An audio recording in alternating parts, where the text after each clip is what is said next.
സംസ്കൃത ജനങ്ങളുടെ സമാധാനിയായ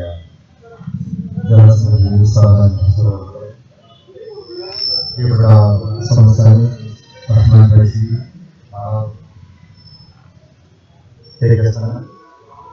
മറ്റ് സദസ്യരായ സമന്വരായിട്ടുള്ള നേതാക്കളെ, ഈ റാലിക്ക് ഇവിടെ എത്തിച്ചേർന്നിട്ടുള്ള ജില്ലയുടെ ഭാഗങ്ങളിലുള്ള സഹോദരൻ, ഇന്ന് വളരെ പെട്ടെന്ന് സംസാരിച്ച് സൂചിച്ചതുപോലെ വളരെ കുറഞ്ഞ നോട്ടീസിനുള്ളിൽ ആഹ്വാനം ചെയ്യപ്പെട്ട ഈ റാലി ഇതിന്റെ നാനാഭാഗങ്ങൾ ഇവിടെ എത്തിച്ചേർന്ന് മാറുവാൻ നമ്മെ പ്രേരിപ്പിച്ച വികാരം എന്താണ് എന്ന്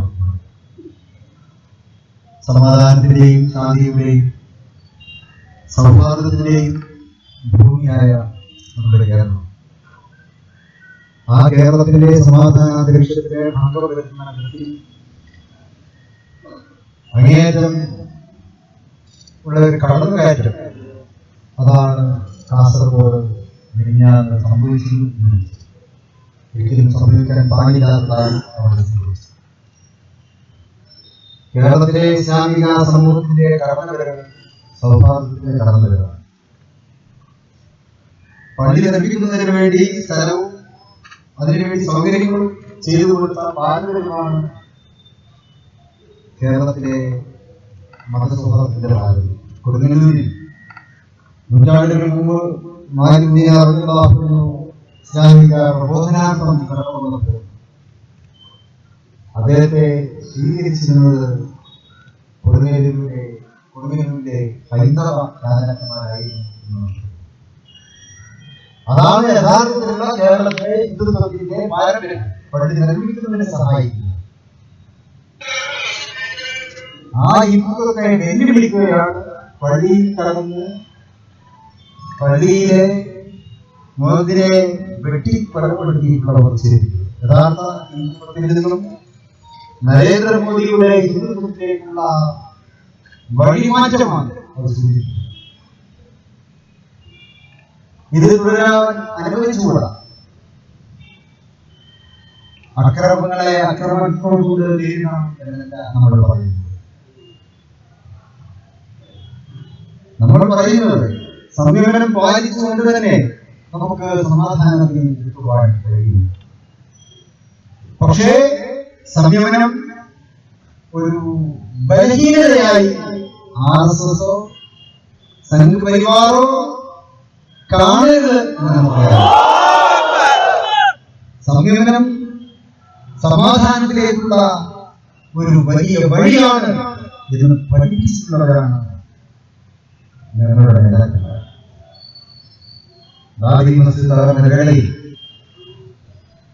അന്ന് കേരളത്തിലെ ഒരു ക്ഷേത്രത്തിന്റെ ഓലയ്ക്ക് പോലും കേട് സംഭവിക്കരുത് എന്നാണ് സമ്മേളനത്തിൽ ആഹ്വാനം ചെയ്ത ഞങ്ങളുടെ നേതാക്കൾ ഞങ്ങളോട് ഇരുന്നത്. അത് ബലഹീനതമുണ്ടായിരുന്നില്ല, മറിച്ച് നിരപരാധികൾ ഇവിടെ കൊല ചെയ്യപ്പെടരുത് എന്ന നിർദ്ദേശം മാത്രമാണ്. അക്രമകാരികളെ നിങ്ങൾ കണ്ണു തുറക്കുക എന്നാണ് പറയുന്നത്. നിങ്ങളിപ്പോൾ അന്ധവേഷം ധരിക്കുക, ഇന്ത്യയുടെ പാരമ്പര്യത്തെ മറക്കുകയാണ്.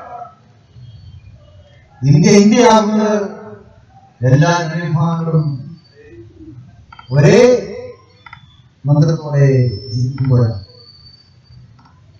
ഹിന്ദുവിന്റെ വിശ്വാസാചാരങ്ങൾ, മുസ്ലിമിന്റെ വിശ്വാസാചാരങ്ങൾ, ക്രൈസ്തവർക്ക് അവരുടേതായിട്ടുള്ള ആചാരങ്ങൾ, അതിനെ വകവെച്ച് കൊടുക്കുക എന്നുള്ളതാണ് ഏറ്റവും വലിയ മതവിശ്വാസം. ഒരു മതവും മറ്റൊരു മതത്തെ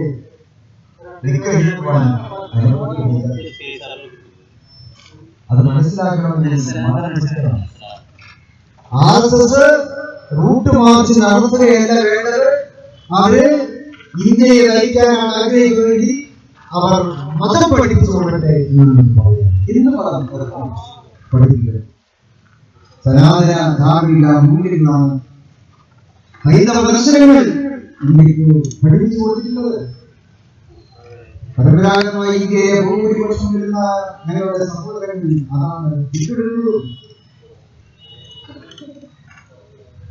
അവരോട് സാമൂഹ്യം സ്ഥാപിക്കാൻ ഞങ്ങളെ പ്രേരിപ്പിക്കുന്നു. അതാണ് ഭൂരിപക്ഷം വരുന്ന ഇവരുടെ ഹൈന്ദവ സമൂഹം അവർ സനാതന ധാർമ്മിക മൂല്യങ്ങളെ ജീവിതത്തിൽ പകർത്താൻ ശ്രമിക്കുന്നവരാണ് എന്ന് വിശ്വസിക്കുന്നവരാണ് എന്ന് അനുഭവിക്കുന്നവരാണ് ഞങ്ങൾ. പക്ഷേ അതിനെ ഇല്ലാതാക്കാനാണ് ഈ സംഘപരിവാർ ശക്തികൾ ശ്രമിക്കുന്നുവെങ്കിൽ അവരെ തിരുത്താൻ ഇവിടുത്തെ ബഹുഭൂരിപക്ഷം വരുന്ന സമൂഹം തന്നെ തയ്യാറാകും എന്ന് അതാണ് ഞങ്ങൾ ആഗ്രഹിക്കുന്നത്. ഇവിടെ അക്രമകാരികളെ അക്രമത്തിന്റെ ഭാഷയിൽ തിരുത്താൻ ഒരിക്കലും സ്ത്രീകൾ തയ്യാറല്ല. അക്രമകാരികളെ അവരുടെ നേതാക്കളെ തിരുത്തട്ടെ. അവരുടെ ആശയങ്ങൾ അവർക്ക് പഠിപ്പിച്ചു കൊടുത്തുകൊണ്ട്, യഥാർത്ഥ നന്മയുടെ ആശയങ്ങൾ അവർക്ക് പഠിപ്പിച്ചു കൊടുത്തുകൊണ്ട് അവരുടെ നേതാക്കളും മത നേതാക്കളും ആത്മീയ നേതാക്കളും അവർ തന്നെ തിരുത്തട്ടെ. ഇവിടെ നിങ്ങൾ ഒരു കാര്യം മനസ്സിലാക്കണം. ഞങ്ങൾ മുസ്ലിങ്ങൾ സമാധാനത്തോടെ പ്രകോപിപ്പിക്കുന്നവരല്ല, പ്രലോഭനങ്ങൾക്ക് അടിമപ്പെടുന്നവരുമല്ല. ഇവിടെ അങ്ങാടിപ്പുറം ക്ഷേത്രത്തിൽ ഒരു കൂട്ടം അക്രമകാരികൾ അവിടെ തീയിട്ടപ്പോൾ അവിടെ ഓടിയെത്തി ആ തീ അണച്ചത് ഞങ്ങളുടെ നേതാവ്, ഞങ്ങളുടെ സമുദായത്തിന്റെ നേതൃത്വം എങ്ങനെയാണ്? അതെവിടെ വർഗീയതയുടെ ചെറിയ കനലുകളിൽ ഇരിക്കുമോ അവിടെ സമാധാനത്തിന്റെ വെള്ളവുമായി ചേർന്നുകൊണ്ട് അത് കെടുത്തിയിട്ട് ഞങ്ങൾ തിരിച്ചു പോരാറുള്ളൂ. അതല്ലാതെ ഞങ്ങൾ പ്രകോപനങ്ങൾക്കും കീഴടങ്ങി അതിക്രമങ്ങൾ കാണിക്കുകയില്ല. ആരും തിരിച്ചറിയില്ല. അത് ഇസ്ലാമിന്റെ പാരമ്പര്യവുമല്ല, പഠിപ്പിച്ചെന്ന പാഠങ്ങളുമല്ല. ക്ഷമയും സഹനവും കൈകൊണ്ടുകൊണ്ട് ജീവിക്കുവാനാണ് അതിന്റെ വിശ്വാസത്തിന്റെ പാഠം. ലോകത്തോട് വിളിച്ചു പറയുവാനും അത് തന്നെയാണ്.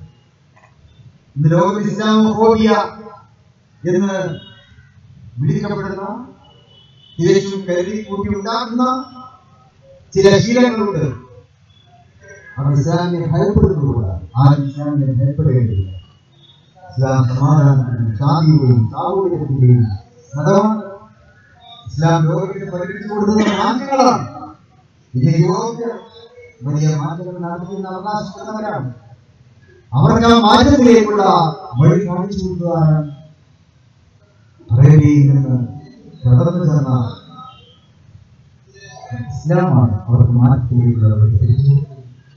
യൂറോപ്യൻ നഗരങ്ങളിൽ സഞ്ചരിച്ചു നോക്കുക, അവിടെയൊക്കെ ഇസ്ലാം കൊളുത്തി വെച്ച ദീപങ്ങളെ കാണാൻ, പുരോഗതിയുടെ ദീപങ്ങൾ, മികച്ച നിർമ്മാണ പ്രവർത്തനങ്ങളുടെ ദീപങ്ങൾ, ശാസ്ത്ര സാങ്കേതിക വിദ്യയുടെ വെളിച്ചം, ഇതൊക്കെ തന്നെ യൂറോപ്പിൽ പറഞ്ഞു കൊടുത്തത് ഹിജ്റ 150 അവിടെ കടന്നു വന്ന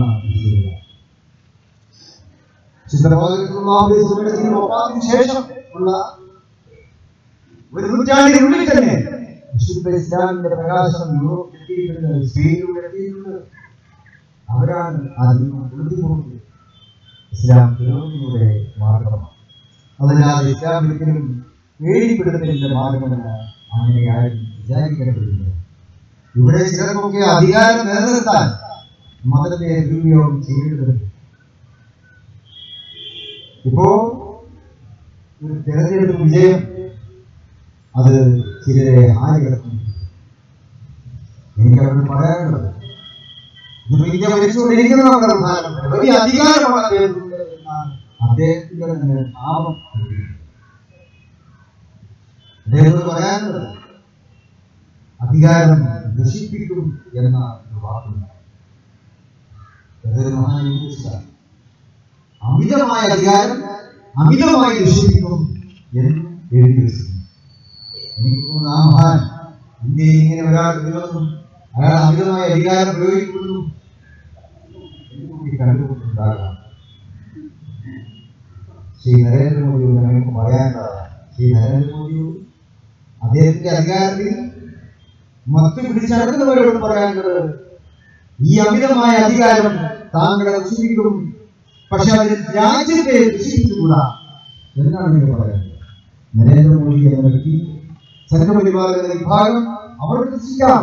പക്ഷെ അവരാണ് ഇന്ത്യ ഭരിക്കുന്നതുകൊണ്ട് അവർ ദുഷിക്കുമ്പോൾ ഇന്ത്യയിൽ ദുഷിക്കും.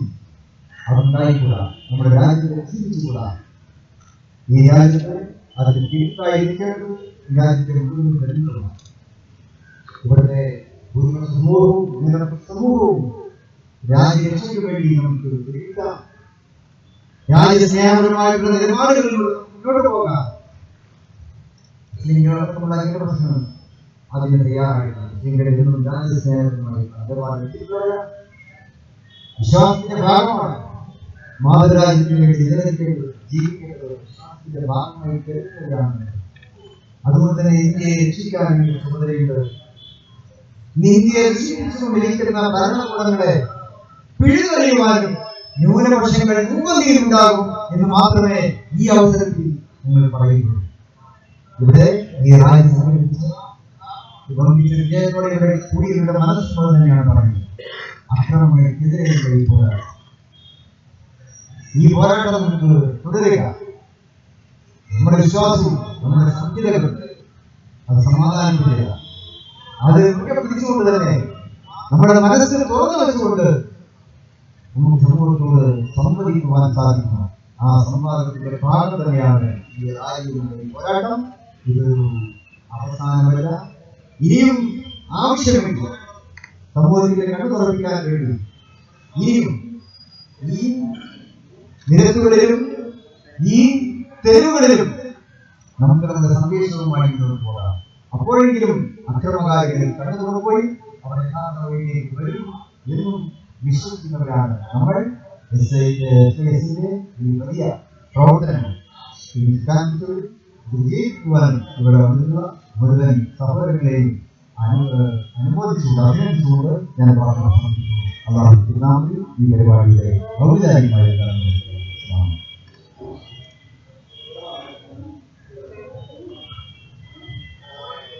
കേരള മുസ്ലിങ്ങളുടെ ആധികാരിക ബഹുമാന സമസ്ത കേരളീയമായ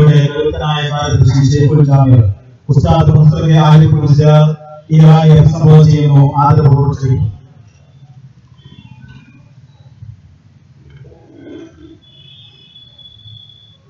അസ്സലാമു അലൈക്കും വറഹ്മത്തുള്ളാഹി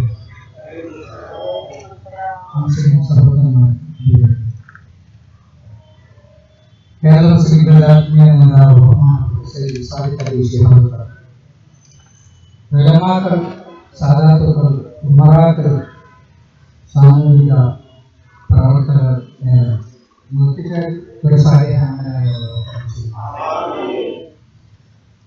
വളരെ ദുഃഖത്തോടു കൂടിയാണ് ഈ സദസ്സ് നമ്മോട് പറയാതെ പലതും പറയുന്നത്. അക്രമത്തിന്റെ ഫലം ആസ്വദിക്കാൻ അനുവദിക്കാൻ പാടില്ല ലോക രാഷ്ട്രങ്ങളും നേതാക്കന്മാരും എപ്പോഴും പറയാറുള്ളത്. ഒരു പ്രാവശ്യം പിന്നെയും പിന്നെയും ആവർത്തിച്ച് കൊണ്ടുള്ള ഇത്തരത്തിലുള്ള അക്രമം ഒരിക്കലും അവർക്ക് ലോകം മാത്രം നൽകും. ബഹുമാനപ്പെട്ട സമുദായത്തോട്, മനുഷ്യ വർഗത്തോട് അവസാനമായി പ്രസംഗിച്ച പ്രസംഗത്തിൽ മനുഷ്യന്റെ രക്തവും അവന്റെ സമ്പത്തും അവന്റെ അഭിമാനവും പവിത്രമാണ്. പവിത്രമായ ഒരു സ്ഥലത്ത് കടന്നുറങ്ങുന്ന ഒരു സഹോദരനെ വിളിച്ചു വരുത്തി അദ്ദേഹത്തെ വധിച്ചു എന്നതാണ് റിപ്പോർട്ട്. ഇന്നലെ ജില്ലയിൽ വളരെ വേദനയോടുകൂടിയാണ് ആ റിപ്പോർട്ട് കേൾക്കാത്തത്. പള്ളി തന്നെ തകർത്തുപോയി. ഈ പള്ളിയിൽ വരുന്നവരെയും തകർക്കുക എന്നതാണ് ലക്ഷ്യം പ്രഖ്യാപിക്കപ്പെട്ടിട്ടില്ലെങ്കിലും ഇവിടുത്തെ ജനങ്ങൾ ആ നിലക്ക് ഈ ഭീകരമായ പ്രവർത്തനത്തെ വീക്ഷിക്കും. അല്ലാഹു സുബ്ഹാനഹു വ തആല തക്കതായ പ്രതിഫലം നൽകുമാറാവട്ടെ. വേദനിക്കുന്ന നമ്മുടെ ഹൃദയത്തോടുകൂടി പ്രാർത്ഥിക്കുകയാണ്. ഒരുപാട് കാലം അക്രമികൾക്ക് നേരിട്ടാൽ മുന്നോട്ട് പോകാൻ സാധ്യമല്ല. വലിയ അക്രമകാരികൾ ഹലാലാത്തോടെ ഫാസിസ്റ്റുകളായ പല ആളുകളും ജർമ്മനിയിലും യൂറോപ്പിലെ മറ്റു ഭാഗങ്ങളിലും അവരുടെ ചരിത്രത്തിന്റെ അക്രമ രൂപമല്ലാതെ ഒന്നും ഇപ്പോൾ ശേഷിക്കുന്നില്ല. അത് തന്നെയായിരിക്കും ഇവിടത്തെയും അവസ്ഥ. അത് ലോകം നൽകുന്ന ചരിത്രമാണ്, ലോകം നൽകുന്ന പാഠമാണ്. അള്ളാഹുവിന്റെ മാർഗത്തിന് ഒരു മാറ്റം ഉണ്ടാവുകയില്ല. പണ്ട് മുതൽ നടന്നു വന്ന ആ രൂപത്തിൽ കൂടി തന്നെ നന്മയും തിന്മയും അക്രമവും കടന്നുപോകും. സമാധാനം തന്നെ ലോകത്ത് നിലനിൽക്കും. അതിനുവേണ്ടി പ്രാർത്ഥിച്ചവർ, അതിനുവേണ്ടി പ്രവർത്തിച്ചവർ അക്കൂട്ടത്തിൽ നമുക്കും ചേരാം. ഇത്തരത്തിലുള്ള അക്രമങ്ങളിൽ നിന്ന് ബന്ധപ്പെട്ട ആളുകൾ മാറി നിൽക്കണമെന്ന് ഗവൺമെന്റും ബന്ധപ്പെട്ടവരും ശക്തമായ നിലയിൽ ഈ പോക്കിനെ അവസാനിപ്പിക്കാൻ വേണ്ടത് ചെയ്യണമെന്ന് പറഞ്ഞുകൊണ്ട് അവസാനിപ്പിക്കുന്നു. അസ്സലാമു അലൈക്കും.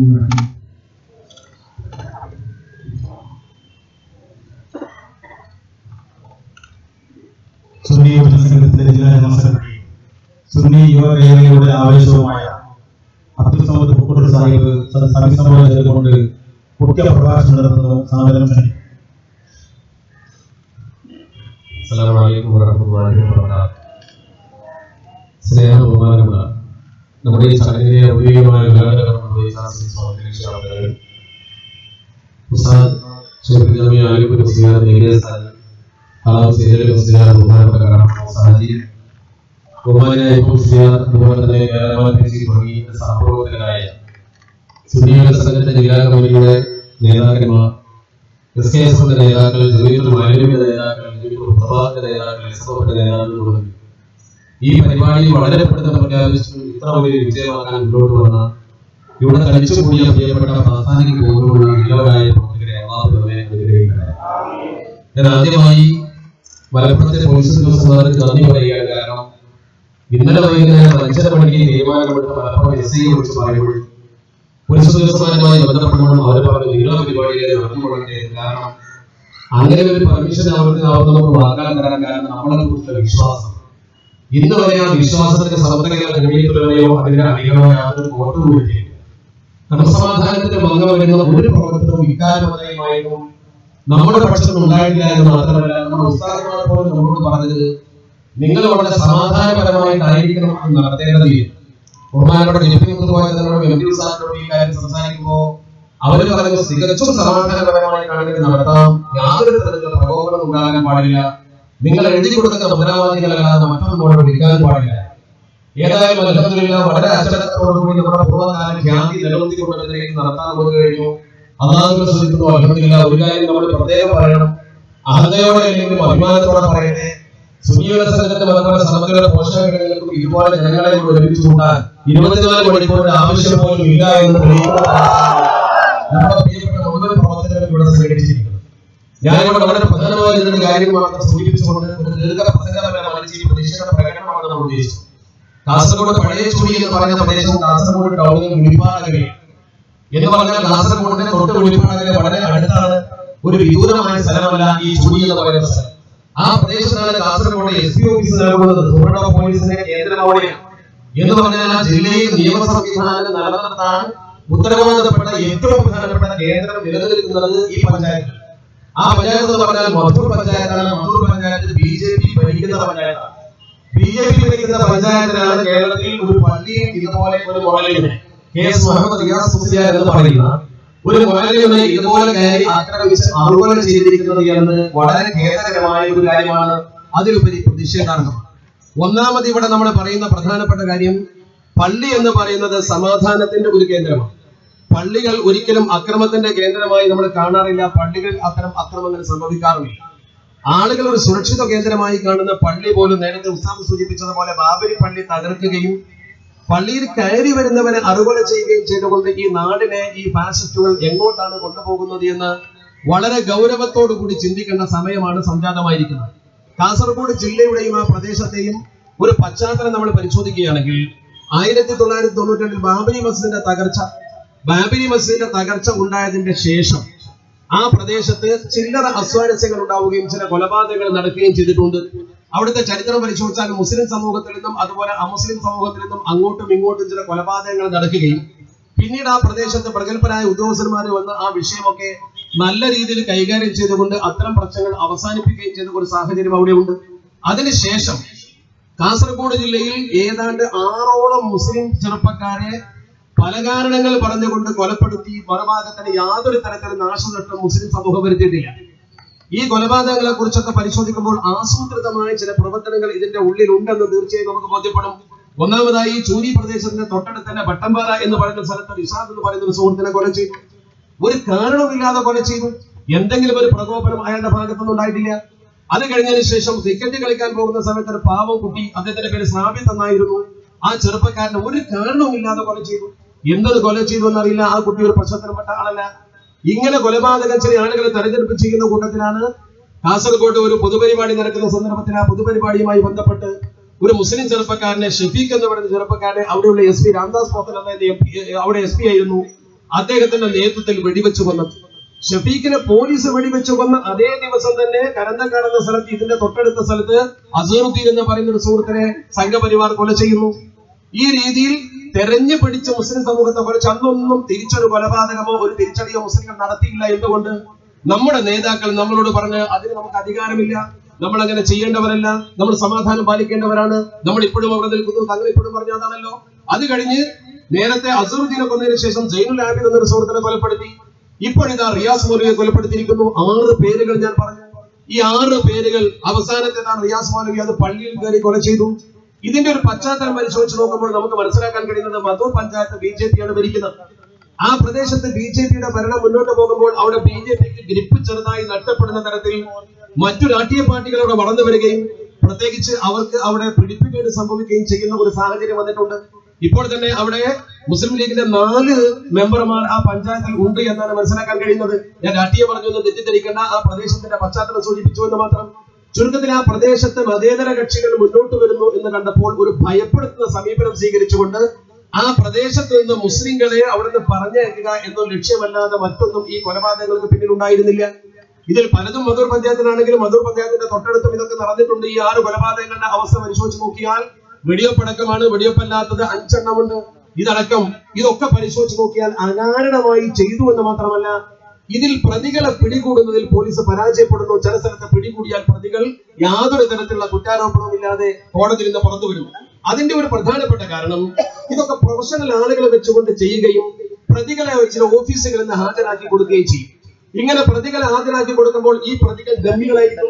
ആ പ്രതികൾ അതേ സമയത്ത് വേറെ ഏതെങ്കിലും ഒരു സ്ഥലത്ത് ഏതെങ്കിലും ഒരു ഡ്യൂട്ടിയിൽ അല്ലെങ്കിൽ ട്രെയിൻ യാത്രയിലോ അല്ലെങ്കിൽ ആശുപത്രിയിൽ അഡ്മിറ്റ് ആയവരോ അതല്ലെങ്കിൽ വേറെ എന്തെങ്കിലും ജോലിക്ക് ബാംഗ്ലൂരോ ബോംബെയിലോ ഒക്കെ പോയ ആളുകളായിരിക്കും. പോയതിന്റെ രേഖയും ഉണ്ടാകും.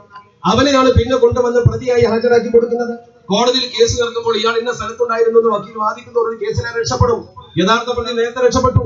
ഈ രീതിയിൽ ആ പ്രദേശത്ത് കൊലപാതകം ചെയ്ത ആളുകളെ നിയമത്തിന്റെ മുമ്പിൽ കൊണ്ടുവരുന്നതിൽ പോലീസ് പരാജയപ്പെടുകയോ അല്ലെങ്കിൽ സംഘപരിവാറും പോലീസും ഒത്തുകളിക്കുകയോ ചെയ്തിട്ടുണ്ട് എന്ന കാര്യം അവിടെ നടന്ന കൊലപാതകങ്ങൾ ഓരോന്നും പരിശോധിച്ച് നമുക്ക് കാണാൻ കഴിയും. ഇപ്പോൾ അവർ ചെയ്യുന്നത് ആ പ്രദേശത്ത് നിന്ന് മുസ്ലിങ്ങളെ മാറ്റി നിർത്തിയിട്ട് ആ പ്രദേശത്ത് ഒരു പ്രദേശത്ത് കലാപം ഉണ്ടാകുമ്പോൾ കൂടുതൽ ആളുകൾ താമസിക്കാൻ താല്പര്യപ്പെടില്ല. അവർ ഭൂമി വിൽക്കും. ഭൂമാഫിയെ പോലും ഇതിൽ പങ്കുവഹിക്കുന്നുണ്ടെന്നാണ് പറയുന്നത്. കാരണം അത്തരം ആളുകൾ ഭൂമി വിൽക്കും. ആ ഭൂമി കുറഞ്ഞ വിലക്ക് വാങ്ങാൻ പറ്റും. എന്നിട്ട് അവരുടെ പ്രദേശമാക്കി മാറ്റി ആ പ്രദേശം അവരുടെ ഗ്രാമമാക്കി മാറ്റാൻ കഴിയും. പാർട്ടി ഗ്രാമങ്ങൾ ചില ആളുകൾ ഉണ്ടാക്കുന്നത് പോലെ ഇവിടെ പോലീസ് കേസ് രജിസ്റ്റർ ചെയ്യും. FIR-ൽ പോലും പഴുതുകൾ ഉണ്ടാകും. നമ്മുടെ തൊട്ടടുത്ത് ഫൈസലിന്റെ കൊലപാതകത്തിൽ നമുക്ക് കണ്ടു FIR-ൽ പഴുതുകളുണ്ട്. ആ FIR-ൽ പഴുതുകൾ ഉള്ളതുകൊണ്ടാണ് എത്ര പെട്ടെന്നാണ് ജാമ്യം കിട്ടിയത്. നേരത്തെ ഒരു കൊലക്കേസിൽ പ്രതിയായ ആള് ഈ കൊലക്ക് നേതൃത്വം കൊടുത്തിട്ട് എത്ര പെട്ടെന്ന് അയാൾക്ക് ജാമ്യം കിട്ടി. അങ്ങനെ പെട്ടെന്ന് ജാമ്യം കിട്ടുന്ന ഒരു സംവിധാനം എന്തുകൊണ്ടുണ്ടാകുന്നു? ആളുകൾക്ക് ഇതിൽ സ്വാഭാവികമായി പ്രതിഷേധവും നിയമ സംവിധാനം കൈകാര്യം ചെയ്യുന്ന പോലീസ് ഉദ്യോഗസ്ഥന്മാരുടെ നടപടിക്രമത്തിൽ അപാകതയും അനുഭവപ്പെടുന്നത് സ്വാഭാവികമാണ്. മാത്രമല്ല ഇത് സംഘപരിവാറാണ് ചെയ്തത് എന്ന് നമ്മൾ ആരോപിക്കാനുള്ള പ്രധാന കാരണം എന്താണ്? അടിസ്ഥാനപരമായ ആരോപണങ്ങളൊന്നും നമ്മൾ ഉന്നയിക്കുന്നില്ല. ഇവിടെ നടന്ന കൊലപാതകങ്ങളിലൊക്കെ പ്രതികളെ ഹാജരാക്കി കൊടുത്തത് സംഘപരിവാറിന്റെ പാർട്ടിയാണ്. നിങ്ങൾക്കറിയാമല്ലോ, ഇന്ത്യ ഭരിക്കുന്ന പാർട്ടി. ആ പാർട്ടിയാണ് പ്രതികളെ ഹാജരാക്കി കൊടുക്കുന്നത്. ആ പാർട്ടിയിലെ പ്രമുഖരായ നേതാക്കന്മാരാണ് അവർക്ക് വേണ്ടി വക്കീലുമാരായി വാദിക്കാൻ വരുന്നത്. ഈ കേസിൽപ്പെട്ട ആളുകൾക്ക് അത്ര ഫീസ് കൊടുത്ത ആളുകളെ കൊണ്ടുവരാൻ പോലും കഴിയാത്ത വിധം പ്രഗത്ഭരായ വക്കീലമാരെ, അതും സംഘപരിവാറിന്റെ നേതൃനിരയിലുള്ള ആളുകളെ, പേരൊന്നും ഞാൻ പറയുന്നില്ല, അത്തരം ആളുകളെ കൊണ്ടുവന്നുകൊണ്ടാണ് കേസ് വാദിക്കുന്നത് എന്നതുകൊണ്ട് ഇതിന്റെ പിന്നിൽ ഒരു സംഘപരിവാർ അജണ്ടയുണ്ട് എന്ന കാര്യത്തിൽ ആർക്കാണ് തർക്കമുള്ളത്? ഇങ്ങനെ ഈ കൊലപാതകം നടത്തിയ ആളുകൾ അർദ്ധരാത്രി കൊലപാതകം നടത്തിയിട്ട് പാവപ്പെട്ട മുഅല്ലിമിനെ പള്ളിയിലിട്ട് വെട്ടിക്കൊന്നുവെന്ന് മാത്രമല്ല, അവിടുത്തെ ഖതീബിനെ പോലും ആക്രമിക്കാൻ ശ്രമിച്ചു. അവിടുത്തെ ഖതീബ് വഹബി അവർ ആക്രമിക്കാൻ ശ്രമിച്ചു. അദ്ദേഹം പള്ളിയിൽ വാതിലടച്ചുകൊണ്ട് ബാങ്ക് വിളിച്ച് ജനങ്ങളെ പള്ളിയിലേക്ക് വരുന്നതിന് വേണ്ടി ഉറക്ക ശബ്ദമുണ്ടാക്കിയത് കൊണ്ട് മാത്രം അദ്ദേഹം രക്ഷപ്പെട്ടു. അതിനുശേഷം പോലീസ് ചെയ്ത ഓരോ പ്രവർത്തനങ്ങളും നോക്കൂ നിങ്ങൾ. ആ മയ്യത്ത് ആ നാട്ടിലേക്ക് കൊണ്ടുവരാൻ തീർച്ചയായും ബാധ്യതയുണ്ട്. കാരണം മുഅല്ലിങ്ങളെ സംബന്ധിച്ചിടത്തോളം, മുദരിസുമാരെ സംബന്ധിച്ചിടത്തോളം, മതരംഗത്ത് പ്രവർത്തിക്കുന്ന ആളുകളെ സംബന്ധിച്ചിടത്തോളം ഈ മനുഷ്യൻ 10 വർഷക്കാലത്തോളം 50 വർഷം പൂർത്തിയായിട്ടുണ്ട്. അത്ര കാലം ആ പ്രദേശത്ത് ജോലി ചെയ്ത ഒരാൾക്ക് ആ പ്രദേശവുമായി വലിയ ബന്ധമുണ്ടാകും. ഒരുപക്ഷെ അത്തരം ആളുകൾക്ക് തങ്ങളുടെ നാടിനേക്കാൾ ബന്ധം ഈ പ്രദേശത്തായിരിക്കും. എന്നിട്ട് പോലും ആ മനുഷ്യന്റെ മയ്യത്ത് ആ നാട്ടിലേക്ക് കൊണ്ടുവരാൻ പോലീസ് സമ്മതം കൊടുത്തില്ല. അയാൾക്ക് ആ നാട്ടിൽ നല്ല ബന്ധങ്ങളുണ്ട്. അയാളുടെ കയ്യിൽ ഒരു പ്രകോപനപരമായ സമീപനം നമ്മളാരും കേട്ടിട്ടില്ല. ഞാനിത് പറയുമ്പോൾ തീർത്ത് പറയുന്നു, അയാൾ സമത്വക്കാരനല്ല, സമത്തിൽ ഇത് മാറിപ്പോയ വിഭാഗക്കാരനാണ്.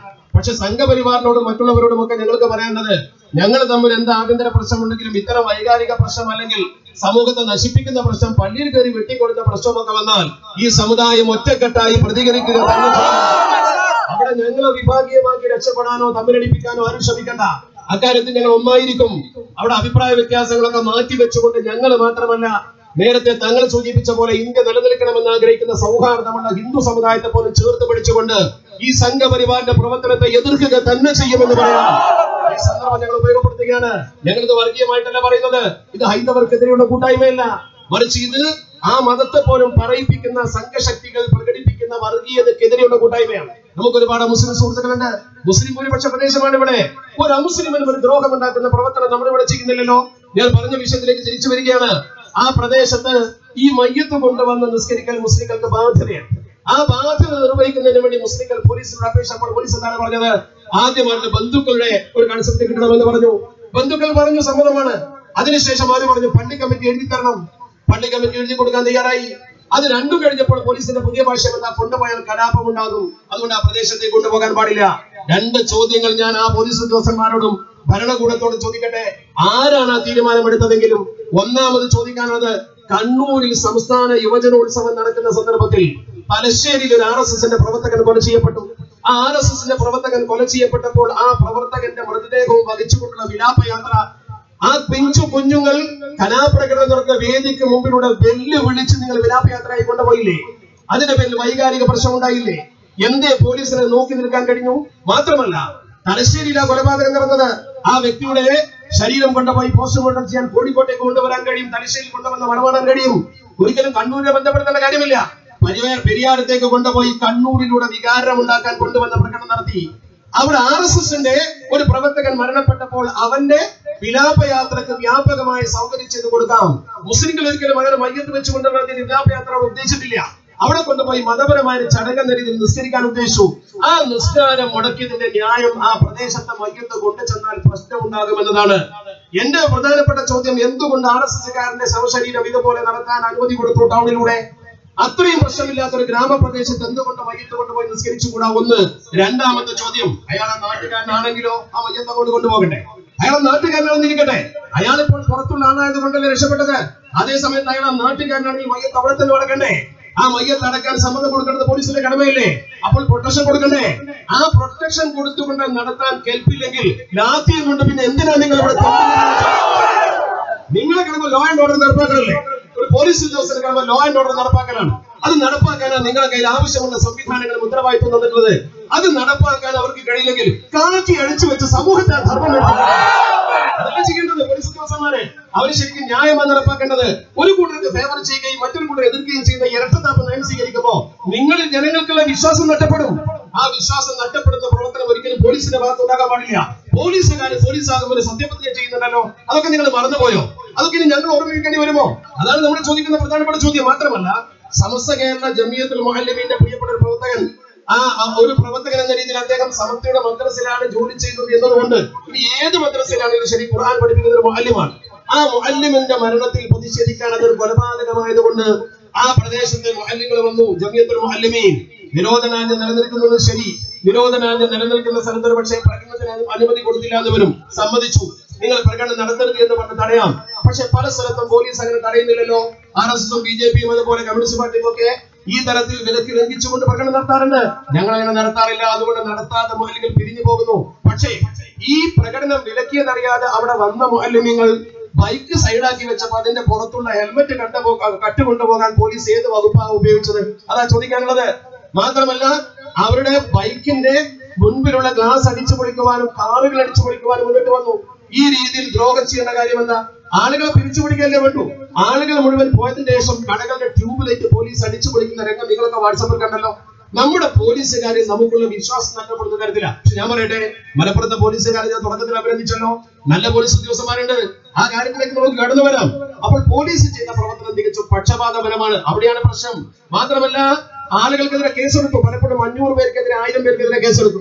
ചെർക്കളം അബ്ദുദാസ് സാഹിബ് ഒരിക്കൽ പോലീസിനോട് ചോദിച്ചൊരു ചോദ്യമുണ്ട്. അദ്ദേഹം എന്നോട് പറഞ്ഞിരുന്ന കാര്യം, നിങ്ങൾ ഈ 500 പേർക്കെതിരെയും 1000 പേർക്കെതിരെയും കേസ് ചാർജ് ചെയ്യുമെന്ന് പറഞ്ഞിട്ട് കണ്ടാൽ അറിയാവുന്ന ആളുകൾക്കെതിരെ ചാർജ് ഷീറ്റ് ഇട്ടിട്ട് നിങ്ങൾ എത്ര കോടിയാ പിരിച്ചെടുക്കാൻ ഉദ്ദേശിക്കുന്നു ചോദിക്കും. കാരണം അടുത്ത ആൾക്കാരെ വിളിച്ച് കാസർഗോഡ് പൈസ ഉള്ളവരാണോ? അവർ പോലീസ് സ്റ്റേഷനിൽ വിളിച്ച് കേസ് ഒഴിവാക്കി തന്നെ കാശ് വാങ്ങും.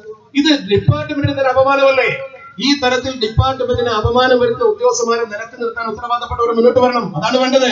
മാത്രമല്ല ശരീഅത്ത് റാലി നടക്കുന്ന സമയത്ത് നിങ്ങൾ കാണാമല്ലോ, കാസർഗോഡ് ഞാൻ ആ റാലിയിൽ പ്രസംഗിച്ചാണ്.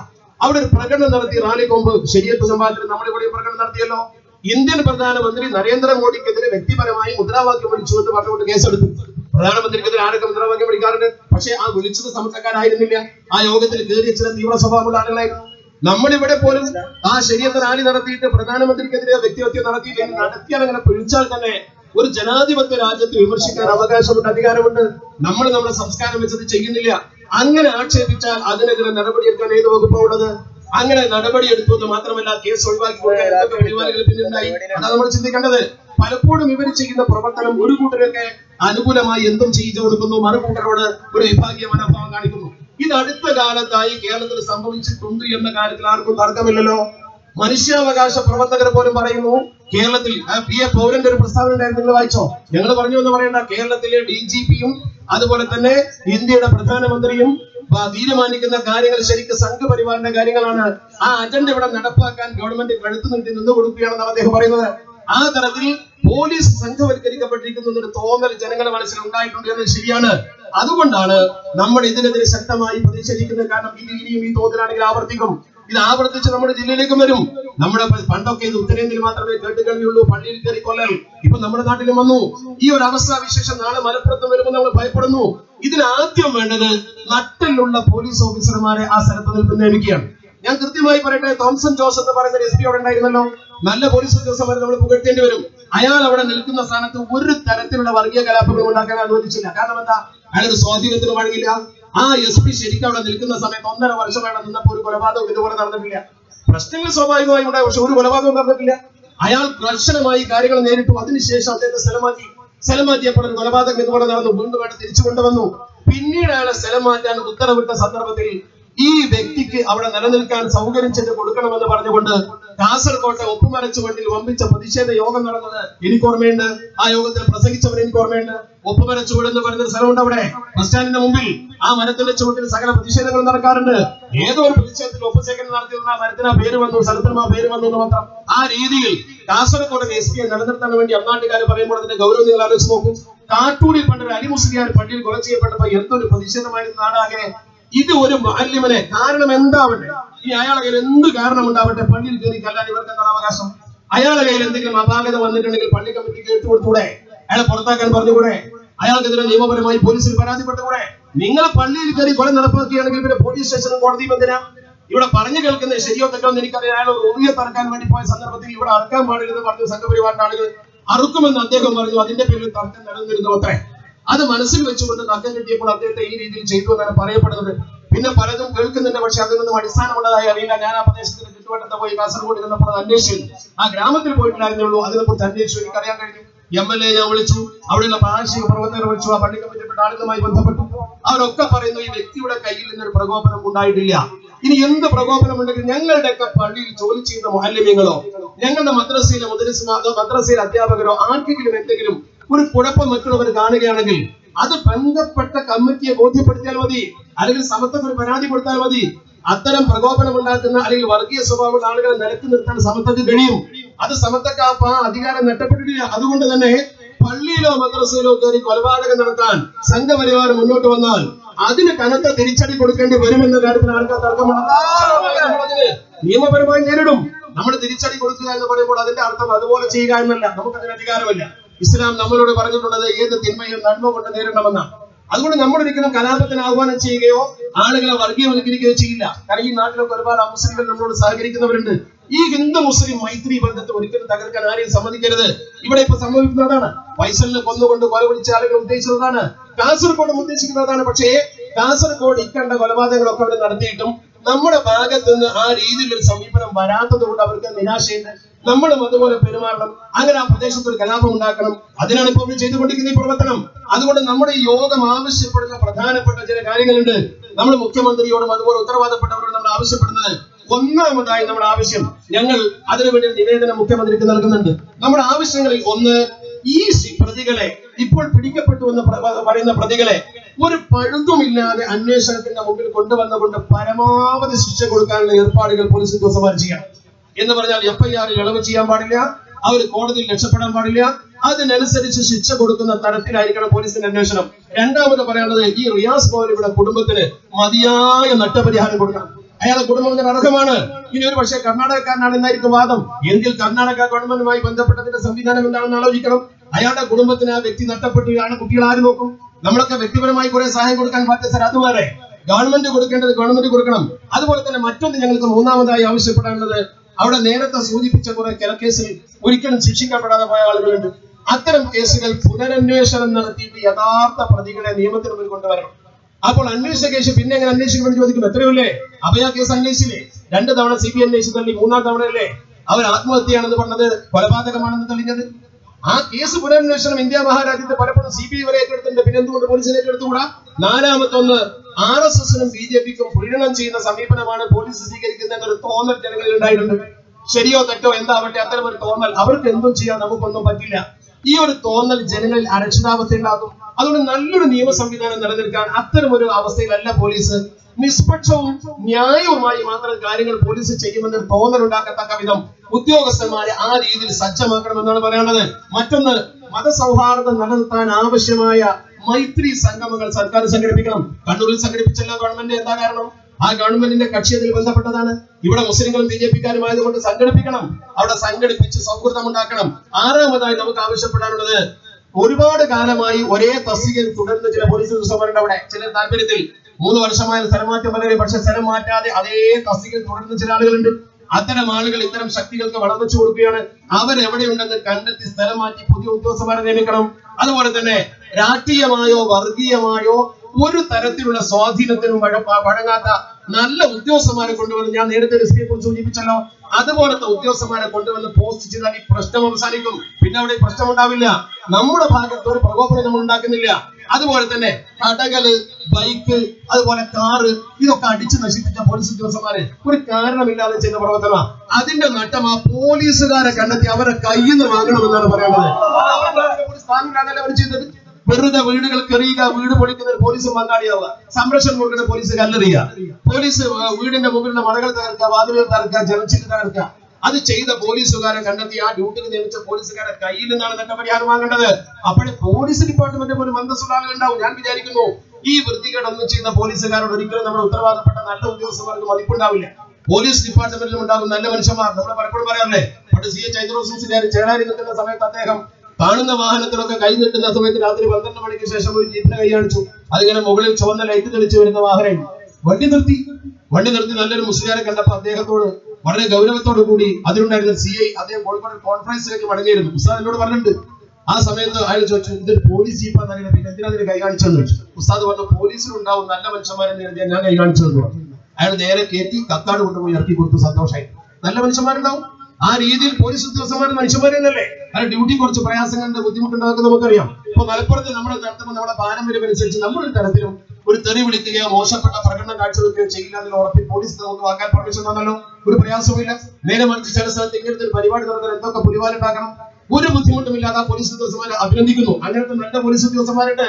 ഈ സമീപനം പോലീസ് എല്ലാ സ്ഥലത്തും സ്വീകരിച്ചാൽ ഞങ്ങൾ പറയുന്നു, ഞങ്ങളോട് അല്ലെങ്കിൽ മുസ്ലിം സമൂഹത്തോട് ഒരു ഫേവറും ചെയ്യണ്ട, പ്രത്യേകമായ പ്രീണനം വേണ്ട, നീതി മാത്രം നടപ്പാക്കി തന്നാൽ മതി. ഞാൻ ഒരു കാര്യം കൂടി കൂട്ടിച്ചേർത്ത് പറഞ്ഞുകൊണ്ട് അവസാനിപ്പിക്കാൻ പോകുന്നു. കാരണം ഇങ്ങനെയൊക്കെ സമീപനങ്ങൾ നടക്കുമ്പോഴാണ് ഞങ്ങളുടെ സമുദായത്തിൽ തീവ്ര സ്വഭാവം വളരുക.